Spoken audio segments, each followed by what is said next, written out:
Is a major undertaking. And I delineate some of the requirements in preparing for World War III. However, we have it in the Defense Industrial Act, which could be put in place by President Trump, and he could say, look, we've got to start making more warships, cruisers, aircraft carriers, and the like.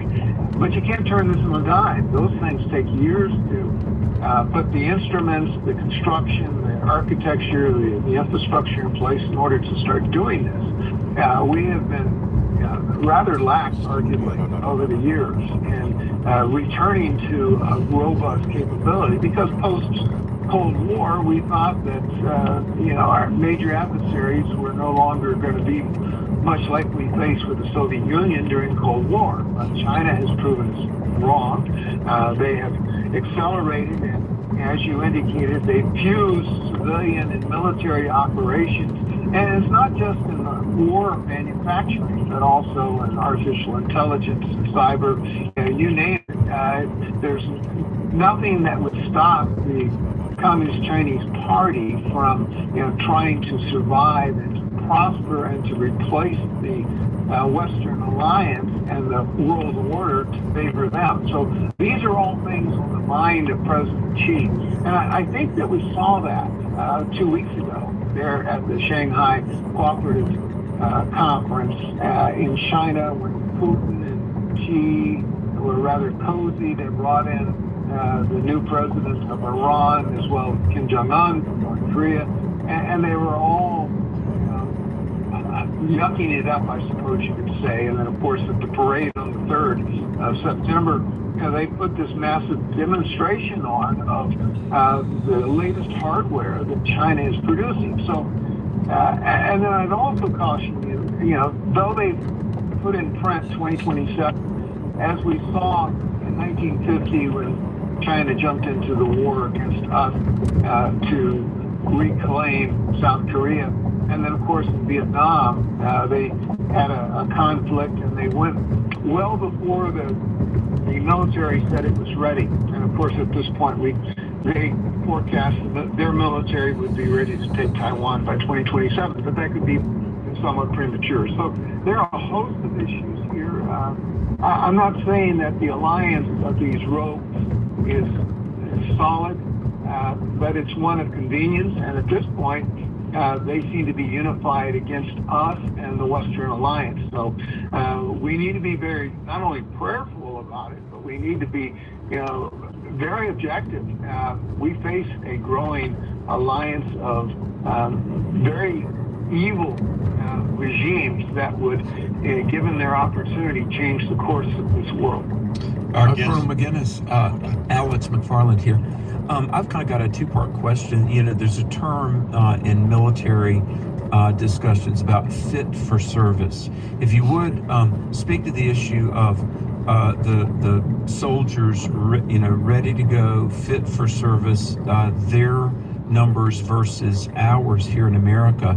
And the other part of my question, if you could speak to it, has there been any talk about a return to the draft to try to, shore up numbers in the various, branches of the armed forces?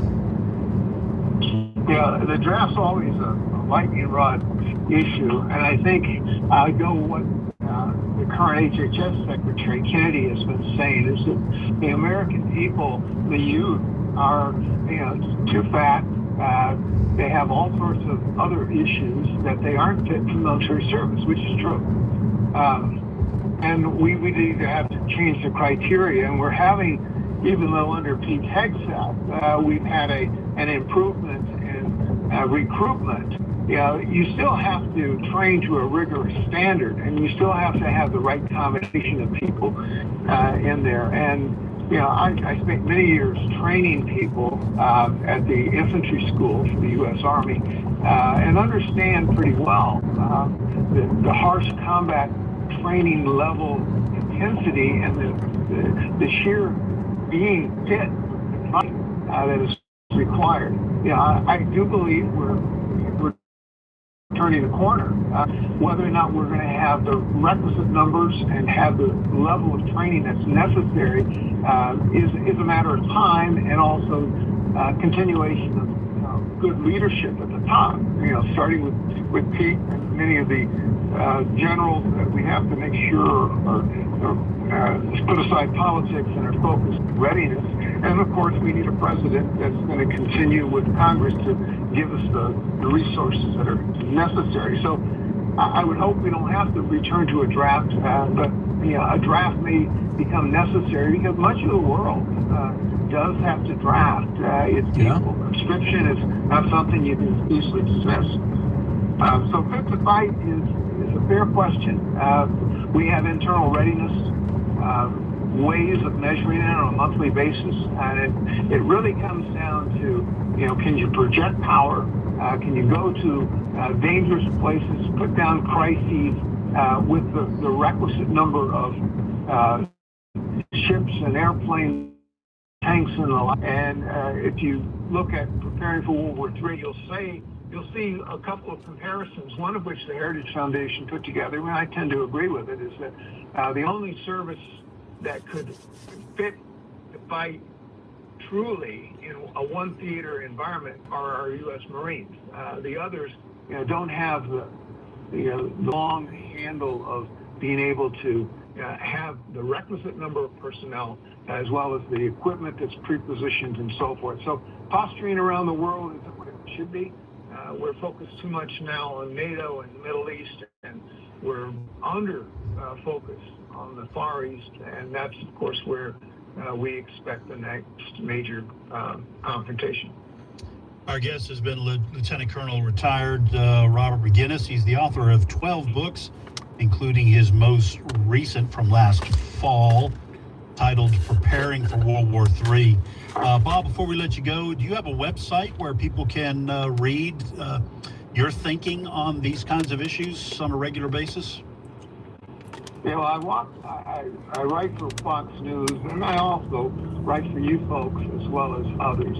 My books kind of speak for themselves, and I do a lot of television. And in fact, I have a new book coming out in November, AI for Mankind's Future, and it's written from a Christian perspective. So if people really want to understand the threat posed and the promises of artificial intelligence, and I just came out of finished a course at the Massachusetts Institute of Technology where, I kind of got my bona fides in terms of technology, so that when I talk about the theological implications and the technical implications and the broader global implications of this, it's a serious stuff. We need to think about that, and of course, I even look at the potential for prophetic end times scenarios with AI. So that perhaps you didn't expect me to say that, but I'm focus like a laser on where we are in our culture, but also where we are technologically and where this world is going. And there are a lot of things that we ought to be concerned about. Well, Bob, make sure we have you back on when your new book comes out this fall, because that is a fascinating subject. It is frightening, and like a lot of technological issues, we were talking about social media earlier in the program. It's always a double-edged sword. So please let us know when the book's about to drop, and we'll have you back on. And I'm sure American Family News will pick your brain a little bit and find out what you've learned and what you are advising people to do. So thank you. Listen, thank you for all the work you do. These are areas that a lot of people need some expert information, expertise especially from a Christian perspective. So thank you for all you've done over the years. Appreciate it. Well, thank you for having me. It's always my pleasure. All right. That is Robert Maginnis, Lieutenant Colonel, retired. Robert Maginnis, Bob Maginnis, as he's known on American Family News and American Family Radio. Tony, that's going to be an interesting book. I know you've got a lot of interest. I have a lot of interest in artificial intelligence. It's getting kind of freaky. Yeah, well, I was going to say his most recent book, Preparing for World War III, or as I like to call it, Getting 5 Kids Ready for Bed Every Night. I've written that same book multiple times. So, They were going to get you to write the foreword for everything. yeah, that's right. No, yeah, in all seriousness, AI is the frontier of multiple industries.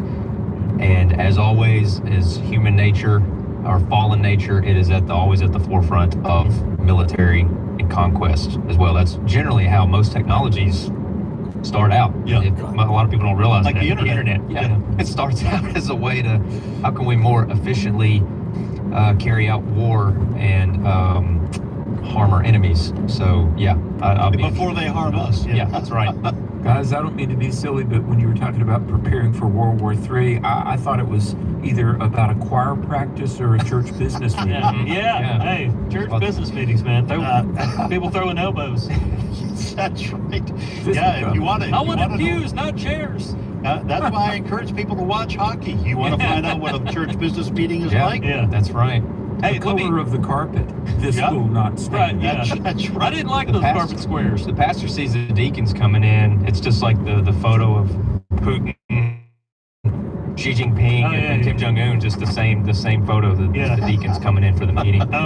I do want to mention this real quick. Our Steve Jordahl has been interviewing Bob Maginnis about things like his AI book.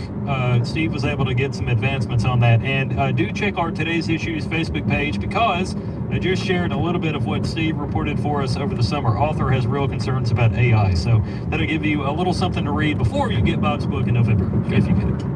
Well, and we will have Bob back on because the advancements have been so blooming fast in what AI is enabling technologically, and the changes that will occur, in the economy, people's decisions when they're going to college about what they should invest their education dollars in. Anyway, the implications beyond law enforcement and military are staggering, and medical, in terms of having AI help with the world of medicine. Yes. And one thing, everyone's already frustrated is the videos that appear on social media.